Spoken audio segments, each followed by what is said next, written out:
Behind the Shades.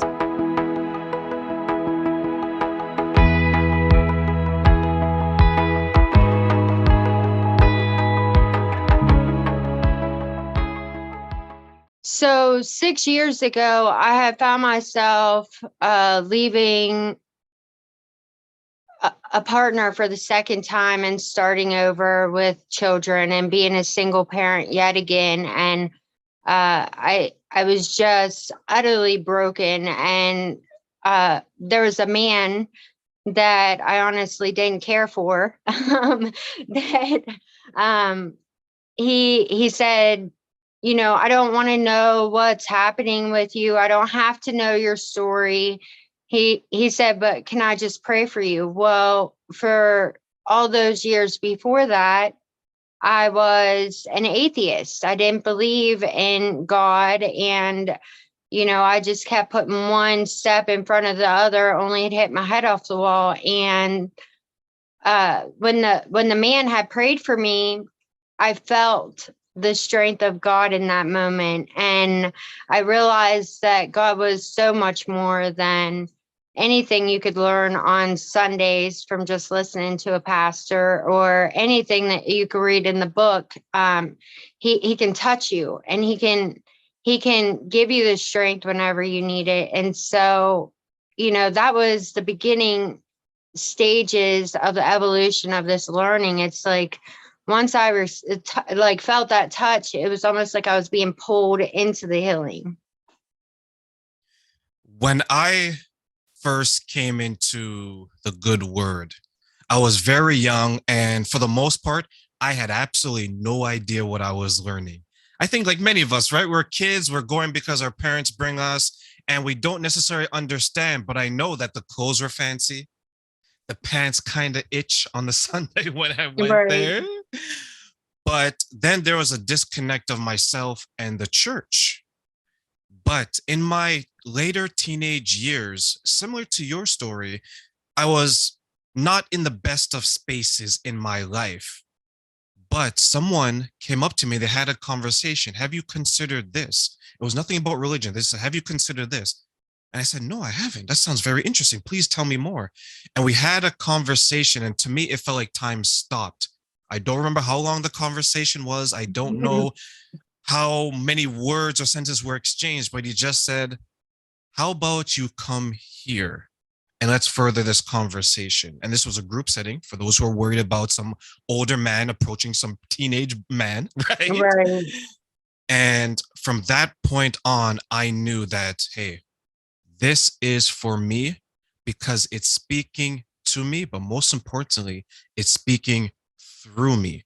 Did you have that type of moment when you're like, aha, I'm being touched by something that's bigger than this world? Yeah, and that was in that moment of prayer. But I think what really added the power to that is that I had basically hid in a room while I was working as a CNA, because if anybody would have said, "Are you okay?" which they would have, I probably would have cried for days. And so I was hiding in a resident's room that was actively dying. And little did I know, but I kind of had the inclination that she was only going to be around for a short time, and she only lasted maybe 12 hours after that. So she was close to dying. But for some reason that night, she wasn't talking like she was previously. And she rubbed my arm and she said, just believe. And that was the only words that I could get out of her mouth that day. And that was the last words that she had spoken, was just believe. And I don't know if the angels were close to her too, that it made it that powerful. But as soon as he prayed for me, my tears dried up. And where I had originally felt like I'm not going to make it, I'm not going to be able to do all these things that I need to do in these weeks to come, and I'm not strong enough to do this. I felt all this strength, like I got this, I can do this. And so it was an overflow of love and strength and power and might. And yeah, so But honestly, for a year and a half after that, I still was a believer. I still hadn't given my life to Christ. And so it was definitely that moment of dying a year and a half later to myself where I just couldn't stand who I was anymore, that I decided to be, die to who I was to gain this walk with Christ. That was the real turning point, I think, in my life. When you realized that turning point, did you have a moment of reflection thinking, I used to be this way. Now I'm a totally different Andrea today? I think it took